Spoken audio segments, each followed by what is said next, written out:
Bonjour et bienvenue dans ce nouveau tutoriel destiné au renforcement d'une poutre en béton armé à l'effort tranchant avec l'aide de e-tfc.com. Vous avez sous les yeux les données d'entrée qui sont les mêmes que celles qui ont été utilisées pour le renforcement de cette poutre en flexion dans le tutoriel précédent, mais vous avez ici les données nécessaires au renforcement à l'effort tranchant, à savoir la disposition des cadres existants, le rappel des charges, de la géométrie de la poutre. Je vous invite à voir le tutoriel précédent si vous ne l'avez pas vu. Nous allons calculer l'effort tranchant à l'état projeté. On n'a pas besoin de faire de phasage puisque les renforcements à l'effort tranchant se font sans phasage, directement à l'ELU. On arrive à un effort tranchant ultime de 172 kN. Nous faisons la vérification à la rupture. Si on fait le calcul de l'effort tranchant résistant avec les HA10 espacés tous les 200 mm, qui sont disposés dans la section initiale, on arrive à 138 kN. On a donc un rapport R1 sur S2 qui est de 0,8, qui est donc largement supérieur au 0,63 requis pour un élément primaire. Nous avons donc le droit de renforcer cet élément avec du TFC. Je remets ici le rappel des données pour ITFC, avec notamment des cadrages à 10 de nuance B500B espacés de 200 mm, puis de 250, puis de 300 mm, et la valeur de l'effort tranchant aux appuis, soit 172 kN, et je vais passer sur ITFC pour dimensionner ces renforts. Je reviens dans mon projet que nous filons depuis le début de ces tutoriaux, et nous allons faire un renforcement à l'effort tranchant pour la poutre courante. Voici. Nous avons donc une table qui fait 180 mm. Cette donnée est importante pour connaître le bras de levier des bandes en U. Une largeur de poutre qui fait 300 mm.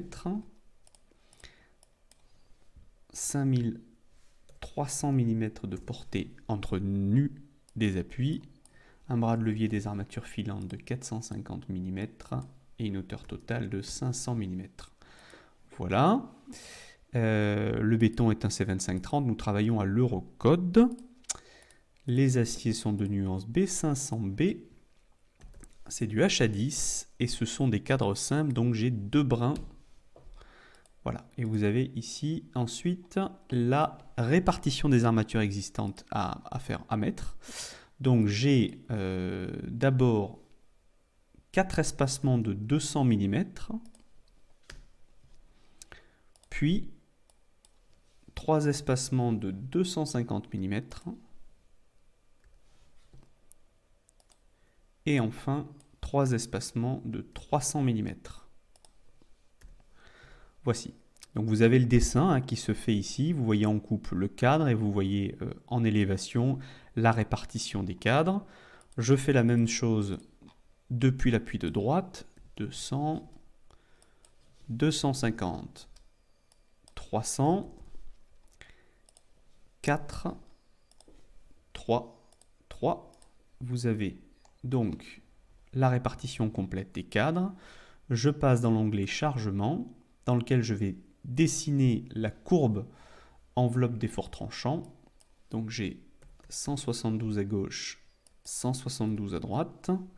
Alors, les puristes me feront remarquer que cette courbe d'effort tranchant n'est pas précisément enveloppe, puisque si la charge répartie ne couvre pas la totalité de la travée, il y a un petit recouvrement de l'effort tranchant à mi-travée, il n'est pas strictement nul. Alors, bon, il se trouve qu'en général, en partie centrale, le cisaillement est tellement faible qu'il est repris par le béton, mais si on veut être puriste et dessiner la vraie courbe d'effort tranchant enveloppe, on peut avoir recours ici aux données tabulées, et on va pouvoir, comme ça, développer les courbes d'effort tranchant indépendamment de ce qui se passe côté positif et côté négatif, avec donc éventuellement un chevauchement.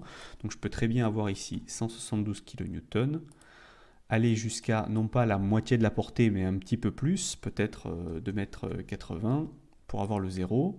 Et ensuite, je reviens ici en partie négative, donc à peut-être 1,70 m, je vais avoir également 0. Et puis à la fin, je vais avoir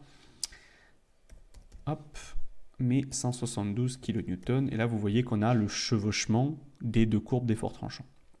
Bon, je ne vais pas le faire, je vais me contenter d'une courbe bitriangulaire simplifiée, mais voilà, sachez que vous pouvez dessiner les courbes d'efforts tranchants enveloppe que vous souhaitez et qui s'adaptent à votre projet, puisqu'évidemment, on n'a pas toujours des charges uniformément réparties. Ensuite, je passe dans l'onglet renforcement, et là, vous avez une représentation graphique de la résistance à l'effort tranchant. Vous avez en bleu la courbe d'effort tranchant enveloppe, et en orange, la courbe d'effort tranchant résistant apportée par les armatures existantes. D'accord ? Le jeu, bien sûr, étant de faire en sorte que la courbe orange plus rouge, le rouge étant apporté par les armatures additionnelles en TFC, les bandes en U de TFC, viennent couvrir la zone bleue. Donc vous voyez qu'il y a un dépassement ici dans les premiers espacements de cadre, et puis il y en a un tout petit peu ici sur la deuxième partie. Donc on va sélectionner le type de renfort, du TFC 350, sélectionner le type de bande, en l'occurrence je vais choisir des bandes en U ancrées dans le ordi avec des mèches pour refermer correctement le treillis de Ritter-Morsch, et ne pas avoir à tenir compte de l'abaissement du bras de levier en flexion du fait de l'utilisation de bandes en U non ancrées. Je vais utiliser des bandes en TFC 75. Je vais en mettre tous les 300 mm. Alors vous ferez attention à bien respecter les conditions d'espacement qui sont données dans l'avis technique. Évidemment, il y a une limitation à l'espacement des bandes. En particulier, on ne peut pas avoir des bandes qui soient d'un espacement supérieur au bras de levier des armatures d'effort tranchant, de la même manière que on ne met pas des cadres dans une poutre qui fait 500 mm de haut, on ne met pas des cadres tous les 600 ou tous les 700 mm. C'est exactement les mêmes règles, mais adaptées à des bandes qui ont une largeur et qui ne sont pas donc définies par leur diamètre. Tout ça est défini dans l'avis technique, je vous invite à vous y référer. Je vais définir 4 espacements successibles. La première bande est donc disposée à S sur 2, c'est-à-dire 150 mm de l'appui, et les suivantes tous les 300 mm. Et là, vous voyez graphiquement qu'on a résolu notre problème. On va faire évidemment la même chose à l'appui opposé. Et nous avons terminé notre dimensionnement. Il nous reste à cliquer sur la note de calcul pour éditer le fichier PDF dans lequel vont être rappelés l'ensemble des hypothèses et les résultats des calculs. À ce stade, ce module de calcul des renforcements à l'effort tranchant comporte 2 limitations qu'il faut bien avoir à l'esprit. La première, c'est qu'il ne vérifie pas la résistance VRD max correspondante à la résistance maximale offerte par les bielles de béton, pour le non-écrasement des bielles de béton.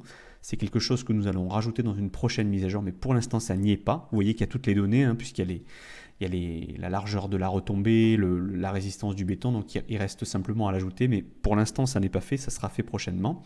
Et il nous manque également la prise en compte de bielles inclinées à autre chose que 45 degrés. Aujourd'hui on est sur une inclinaison des bielles qui est systématiquement prise égale à 45 degrés. Si vous voulez une inclinaison différente, vous pouvez tricher sur la valeur du tranchant pour l'instant. Autrement, vous attendez la mise à jour. Nous ferons une mise à jour prochainement pour promouvoir ces 2 possibilités-là. Je vous remercie de m'avoir écouté et je vous invite à suivre nos prochains tutoriaux. Merci.